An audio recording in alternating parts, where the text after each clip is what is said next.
Jan Steckel. Now, I couldn't remember if you have featured here before. Did you do that? In 2012. Yeah. Wow. Okay, so it's been a long time. And I have to tell you, this is one of my favorite parts of the evening because I get to brag on someone unmercifully in public. The person you're about to hear has a clarity of voice, an intent, even in something you think might be simple and funny, and you think about it, if you're looking at the page, you go, oh, this is funny. And you think, oh, there's that part. So there's layers within even something very simple. You'll see that. She's going to do some of those. She's conscious, aware, caring, careful. She sometimes does remarkable things with how she'll choose words and arrange them in a line or break the lines. I mean, as a poet, I'm thinking, I like that. I wish I could have done that. I want to write that one. But she wrote it, so I can't. So it's a wonderful, wonderful, warm heart that will be speaking before you tonight, and I'm glad to have so many people here. Some of your friends have come and people, and she put out the word, so it makes it a nice, warm, cozy place. And I have nothing more to say except that you will enjoy this as much as I have heard her works in the past. So please welcome Jan Steckel with a wonderful round of applause. We'll arrange the microphones and everything. Thanks to everyone for coming out. It's wonderful to see you all. And thanks to Dan for the very beautiful introduction. And thanks to the venue. I guess this is the longest running open mic in the Bay Area since like 72. Yeah, that we know of. It's an honor to be here. And then I'll turn it up a bit. There you go. Hard as nails. When I was a senior resident in pediatrics, I discovered that if my nails were pretty on call nights, no one on my floor would die. Every other week, I'd visit on my one day off a female manicurist from Odessa who quizzed me about my lovers while she pushed back my cuticles. When I finally admitted I lived with my girlfriend, the Russian suddenly had no appointments available. So I found myself a gay Greek manicurist who regaled me with tales of his Prince Albert piercing and didn't mind touching my woman-touching fingers. I confided the manicure's death forestalling power to the other female residents.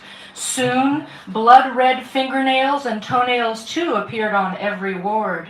If your nails are pretty, we'd say, and wink on rounds.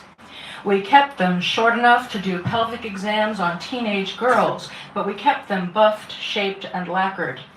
In medical school, we had been trained to act like men. Don't smile so much, it makes you look stupid. You need to be more aggressive. Aggressive we became, but aggressive with colorful nails. On my brief visit home, my father rebuked me for not helping my mother in the kitchen. I pointed out that my brother wasn't helping either. He brought a dish his wife cooked, said my father. My brother eyed my professional manicure. His wife, he said, did her own nails. Well, that's great, I snapped. I earned my own doctorate. My good friend, trained to be a midwife, thank you, and her soft butch girlfriend, a surgeon. Her soft butch partner got a lot harder in the process of becoming a doctor. They broke up weeks before they were supposed to inseminate. She asked her butch surgeon ex if she could still use the sperm donor they had chosen together, but the ex said no. So my friend, too distraught to bother with a manicure, went down to the crossroads and found herself a man. She squeezed what she needed out of him, and a few days afterward, he killed himself. 9 months later, she squatted on her own bedroom floor, reached down and pulled her baby boy out herself. Her nails were short, but they were pretty. Thank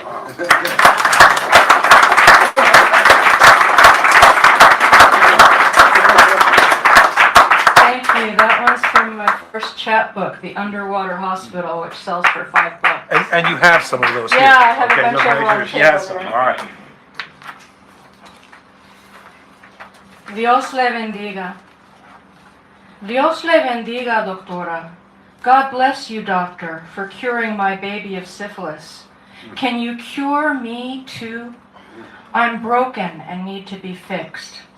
When I was 12, I pretended to be sick and stayed home from church. In my vanity, I plaited my hair like shiny black snakes and put on my sister's hibiscus-colored dress. My uncle came by drunk from a lost cockfight. He raped me in the kitchen where I had made cactus candy with my mother and sisters. Blood ran down my leg like prickly pear juice. Because of that, I don't enjoy the act of sex. I lie like a stone beneath my husband so that he had to go to prostitutes, which is how my baby got this disease from me. So you see, it's all my fault. I want to be cured of my coldness, to be a good wife to my husband and not cause all this misery. Thank you for the phone number, doctora. Dios le bendiga.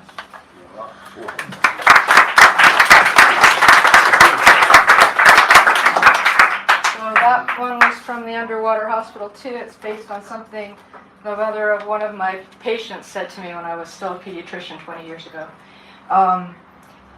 The next couple are from this book, The Horizontal Poet, which won a Lambda Literary Award for LGBT writing.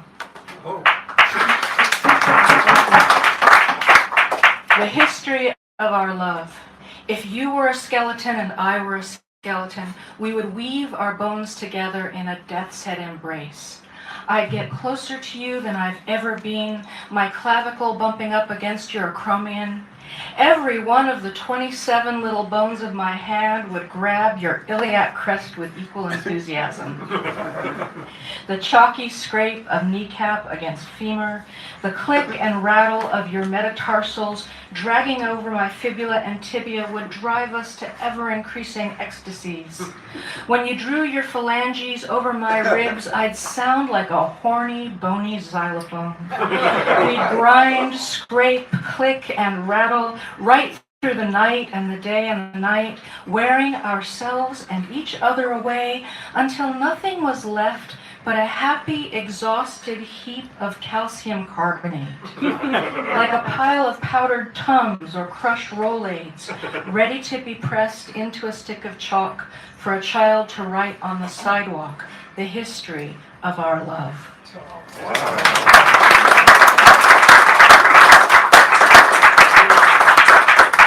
Thank you. So this one's from the Horizontal Poet too, and it sells for $14. The rose grew round the briar. This is for my beloved there, the red-haired guy. And he also takes money for the books. The rose grew round the briar.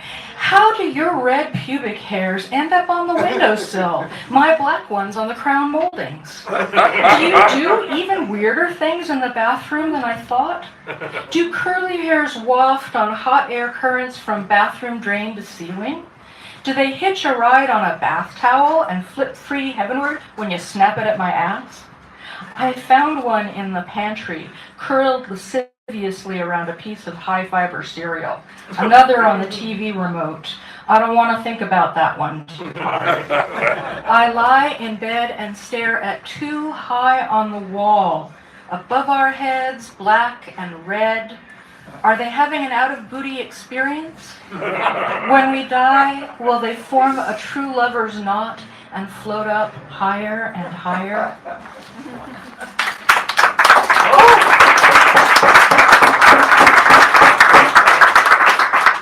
Thank you. So the theme was scope of our work. So I'm reading from all my books. The next couple poems are from a chapbook that's going to be coming out next year from Angel Wings Press called Stripper Style. Quixotic Dancer.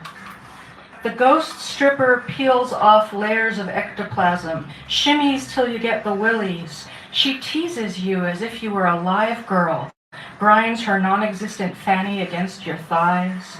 She sighs for her lover, a coal miner who trudged underground and never came up.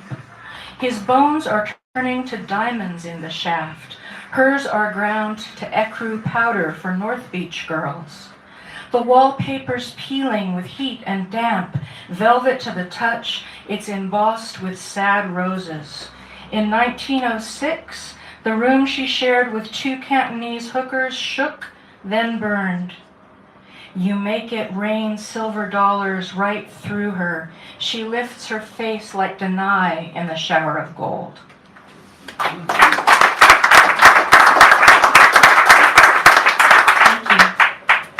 Serendipity Doodah. Portland has a vegan strip club called Casa Diablo. The women don't wear leather or feathers. You can get a veggie hummus wrap or eggless egg rolls with your lap dance. Minimum tip is $2. So the topless barmaids only make change in $2 bills. Try to spend them anywhere else in Portland and everyone knows where you've been. The women don't wear lucite heels there. They pole dance to grunge and strip off flannel shirts. Some keep their gold toe socks on when it's cold and kind of damp.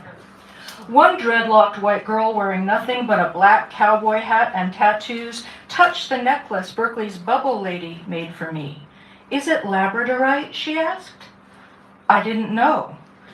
The dancer whipped out an iridescent stone from God knows where, switched on a light from a phone, also from God knows where. Indeed, her crystal glittered the same as mine. You can touch my titties, honey, she said. No nipple twisting, though. That's labradorite. It's for synchronicity and serendipity.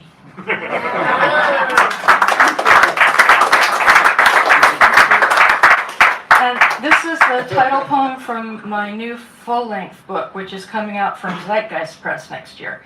And all the rest of the poems are from that manuscript. What's the name of the book? It's called Like Flesh Covers Bone, which is a phrase from Bukowski. Like flesh foot covers bone, says Bukowski, but I've seen bone that flesh didn't cover. I've seen a blonde girl stare at the sky, her rib cage sprung open like bony Stonehenge. I've seen a toddler's chicken ribs splintered by a bullet shot through her bedroom wall. But not until the bomb in Boston had I ever seen a man awake staring at a foot-long bone shank where his leg used to be. The word-made bone, stripped of flesh, oozing marrow. Wow. And this one is part of a series I did on the wives and daughters of physicians and scientists. I am the daughter of a physician. Mrs. Papp. Andromache Mavroyianus, daughter of a high-ranking military officer, was educated, spoke French, played piano, and, in her teens, dressed fashionably. George didn't ask for her hand, but offered marriage like a deal. He laid down the rules: no children. You will assist me in my work. She accepted the terms. Mrs. Papanicolaou let her husband, the doctor, swab her cervix daily. He called her my victim, his special case. As his unpaid assistant, she procured women for him to swab. Before that, he inserted cotton swabs in guinea pigs' tiny vaginas. Then she became his darling guinea pig, climbing onto the exam table every morning for 21 years. Monuments laud millions of lives Pap tests saved. He is women's hero, she the ultimate doctor's wife. Her hair is gray, her smock a sack. She looks away from the camera. They married before Grafenberg's IUD. How did they prevent children? Did he ever bed her? Or was the daily swab the only act of love?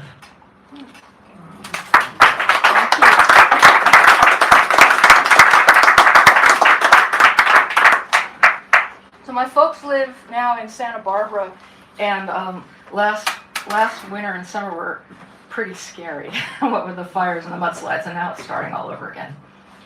The new age. Fishermen land sharksicles off Cape Cod. Frozen iguanas like blighted oranges drop from Florida trees. Down under, heat wave boils bats' brains in flight. Flying foxes litter the ground like baseballs at batting practice. A subtle moon watches. Bayous dry up. Forests conflagrate. Floods flash, mudslides from mountains to ocean. A brown bear frozen mid-roar. Dead on the beach, pause at nothing. Washed there from the national forest with twisted cars and splintered trees. The freeway is a river of muck over pieces of people. Gas fires light the night from broken pipes. Boil the tap water. Hoard spices and oil. Grow your own food. The age of cities is coming to its end.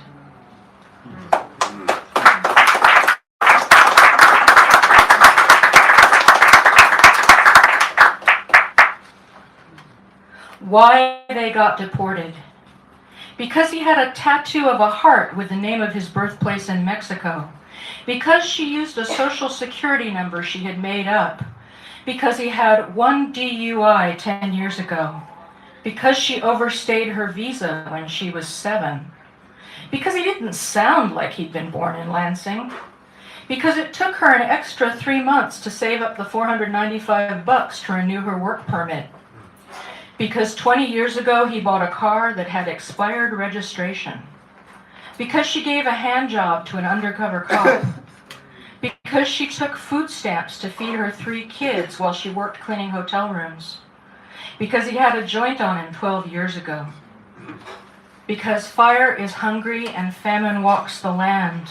Because the night is dark and full of terrors. Because we don't want you to play with us. Because it's ours. Because we can.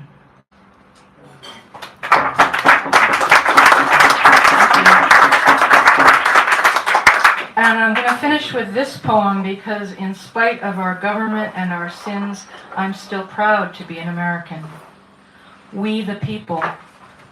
We the people walked land bridges, sailed Mayflower with God on our lips, were torn from our families, branded, packed like herring, bought and sold, got our names changed at Ellis Island, pretended to be a cousin at Angel Island, swam the Rio Grande, drank from a cactus, flew in a great tin can, overstayed our visa.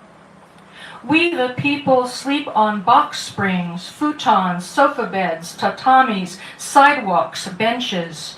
We breakfast on Cocoa Puffs, Pop-Tarts, bacon and eggs, congee, government cheese, last night's leftovers. We button a uniform, don fishnets and lucite heels, pull on coveralls. We run for the 57 bus or F train, bike share, drive a John Deere tractor or a Rust Bucket Civic. We the people speak English, Creole, Spanish, Cantonese, Tagalog, 300 tongues. Our bones are heavy or light, eyes milky with cataracts, brown, blue, or bloodshot. We live in a Flint tenement, Charlottesville mansion, shotgun house on the Gulf Coast, trailer near Standing Rock. A few have it all, but most of us are just getting by. We the people love our parents even when we'll never see them again. We hold our children when they cry. We breathe, make a buck, make love, make up, ordain, establish, and create. We want justice so we can have peace. We try to be more perfect together. We give, we need, we hope, we dream. Thank you. You've been a wonderful audience, and I can't wait to hear the rest of the open mic. I have a sign up in case you want to hear about other readings of mine, and I'm going to pass out some flyers for Babar in Exile, which is happening at Litquake. That's going to be a bunch of people from a crowd of poets from the 80s that I'm sort of loosely associated with. And I'm selling The Underwater Hospital for $5, The Horizontal Poet for $14, and thank you for everything. Wow. Jan Steckel, ladies and gentlemen.